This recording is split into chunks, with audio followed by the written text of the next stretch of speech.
proklamasi kami, bangsa Indonesia, dengan ini menyatakan kemerdekaan Indonesia.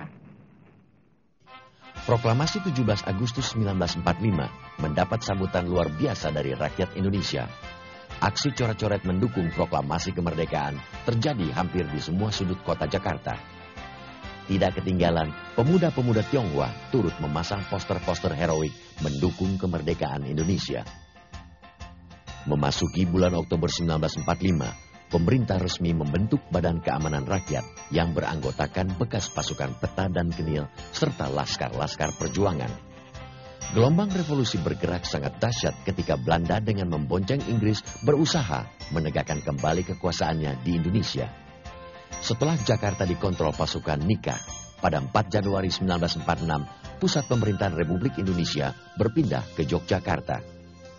Perpindahan ini dibarengi dengan taktik bumi hangus, sebuah taktik perang yang sering dilakukan TNI dalam 2 periode perang kemerdekaan.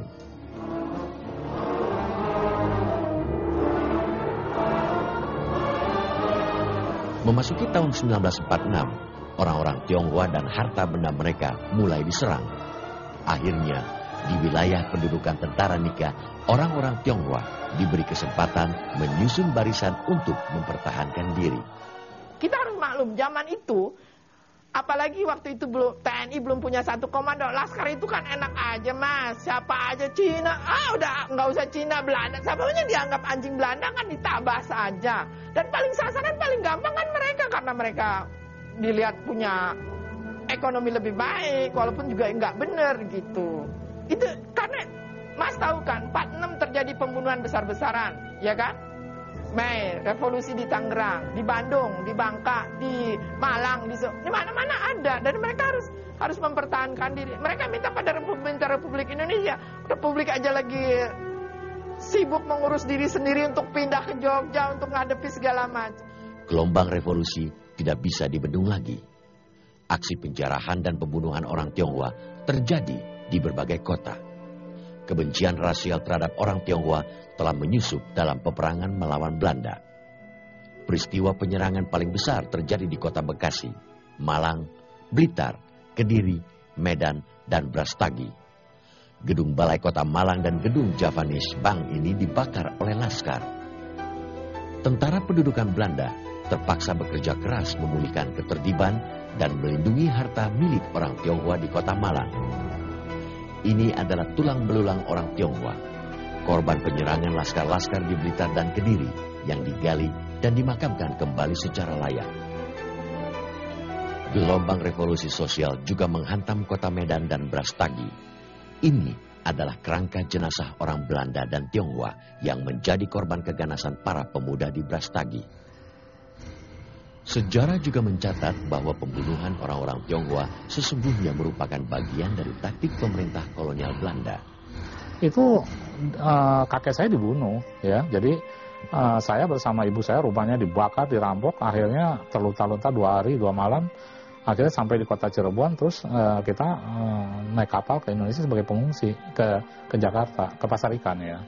Jadi ini terjadi banyak sekali pembunuhan terhadap orang Tionghoa. Nah, ketika itu ini memang taktik Belanda juga gitu loh. Belanda misalnya di Cirebon, ya, itu Cilimus kan hanya beberapa puluh kilometer. Awang asapnya aja juga bisa kelihatan. Belanda kan di kota Cirebon, tapi itu kan didiemin. Nah, ini akibatnya, maksudnya Belanda apa? Ini untuk membuktikan di dunia internasional, nih lihat tuh, orang bangsa Indonesia ini belum siap untuk merdeka, ini bangsanya nih apa kriminal. Pada pertengahan tahun 1947, sejumlah tokoh masyarakat Tionghoa di bawah pimpinan Ui Kim Sen menemui Perdana Menteri Sultan Syahrir. Mereka menyampaikan rencana membentuk pasukan polisi untuk melindungi orang-orang Tionghoa.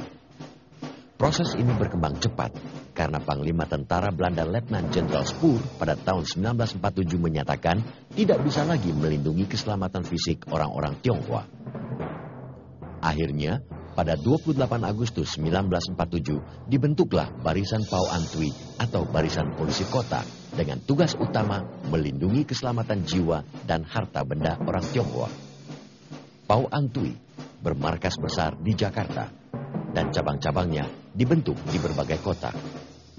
Pembentukan Pau Antui hanya bersifat sementara dan akan dibubarkan setelah keamanan dan ketertiban telah pulih kembali.